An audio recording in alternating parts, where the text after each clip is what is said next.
Terry, it's Patty. I don't know if you went to Big Bear with Eddie today. He got in a pretty bad crash, and they airlifted him to Loma Linda Hospital. Eddie, you're looking a bit sick. As the old proverbial parrot. Agony of defeat. Agony of defeat? Definitely. But I'm not giving up yet.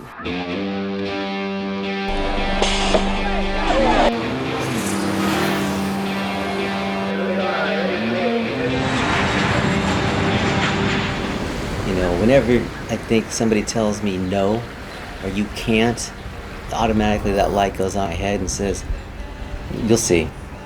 I'm gonna surprise you.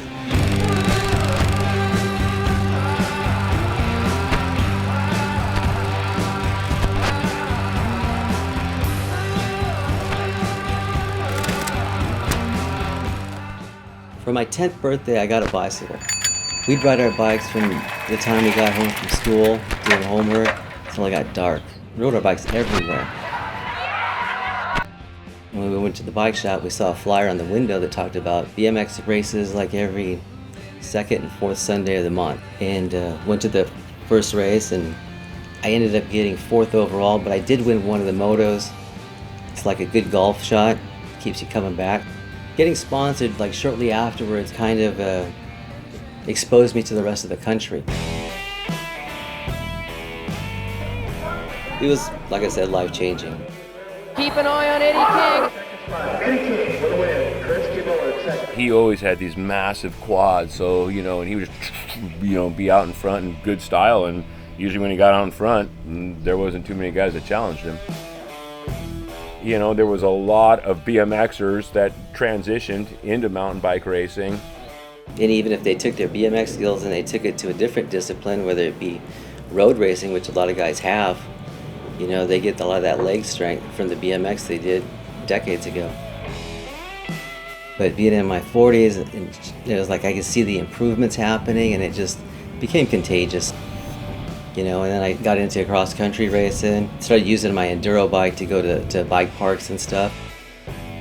Riding was accelerated, the time spent together was accelerated, you know. It was good. Call from one of my random friends about, hey, we're going up to Big Bear tomorrow, might be one of the last weekends, you want to come with us, you got extra room. And went to Big Bear with him. Well, the third run I went down it, and I hit the tabletop trying to clear the whole thing, and it just bucked me off the back of the bike. Pretty sure I went over the bars, but I don't remember too much, but just waking up. I just knew that, you know, I was in pain and that something was wrong. You know, I had a friend come over to me and pinched my feet and asked me if I could feel that, and I told her no. I didn't answer the phone call because I didn't see it. You know, but I did get a call, you know, from his girlfriend Patty, and at first I saw it and I didn't look at it right away. She was just kind of calling, like, oh, I wonder what that is. And finally I listened to it. Changed his life more than it did mine, but it changed mine as well. You gotta hear that message on your phone. You want to hear it? Yeah. Terry, it's Patty. I'm calling. I don't know if you went to Big Bear with Eddie today. If you didn't, you don't know that he got in a pretty bad crash, and they airlifted him to Loma Linda Hospital. He broke all kinds of bones, like ribs and clavicle, and one of his vertebrae. He can't feel his toes, and punctured a lung. It's pretty gnarly. So, okay. Talk to you soon. Bye. So that's it. Wow. I woke up later on that night, you know, and kind of realized, you know, what I've been through the last 24 hours. And that's when, you know, Patty told me, the doctor said you're never going to walk again, you know, and even then he was like, no, it's bullshit, you know, I'm going to do it. I knew I had a chance because I had feeling in my thighs. You know, I knew that when I was going to get out of the hospital, that I was going to attack it 100%, that was my goal, was basically to walk again, you know, or to regain as much function and independency as I could. So I moved to Arizona, lived with my mom, and hired a trainer. Let's do 2 things, they push and pull. Let's go, pull it. You know, went there twice a week. It was all about working out for 3 hours, sometimes 4 hours a day. The more he's on his feet moving, the better he's gonna be. I mean, I had to find the magic recipe, or create that recipe. You know, know. So I just hammered at it, you know, like I would do anything else.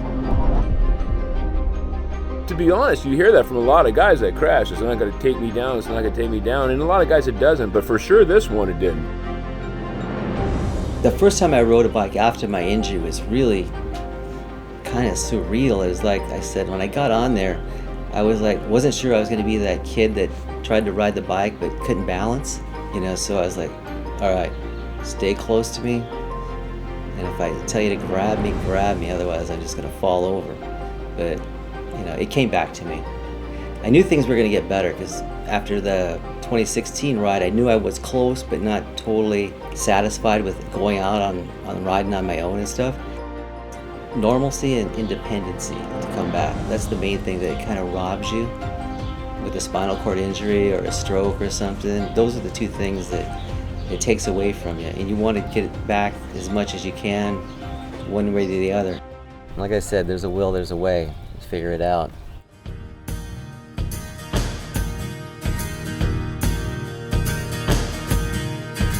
When I walk beside her, I am a better man.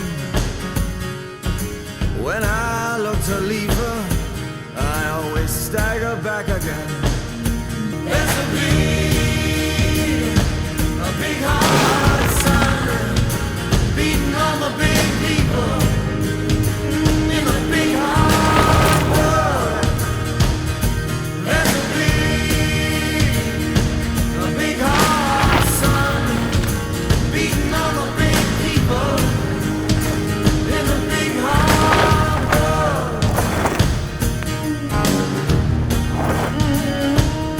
Even as traumatic as this has been for me, I got to look at the good side of it and how, you know, you find out who your true friends are, how close everybody is, like in BMX or the cycling community. You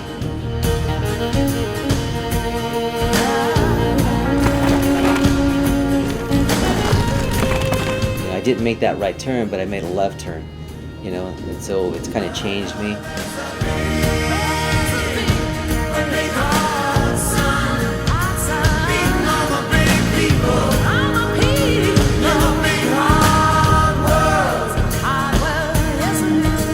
Things happen for a reason. I really believe it. You know, you gotta have a positive attitude.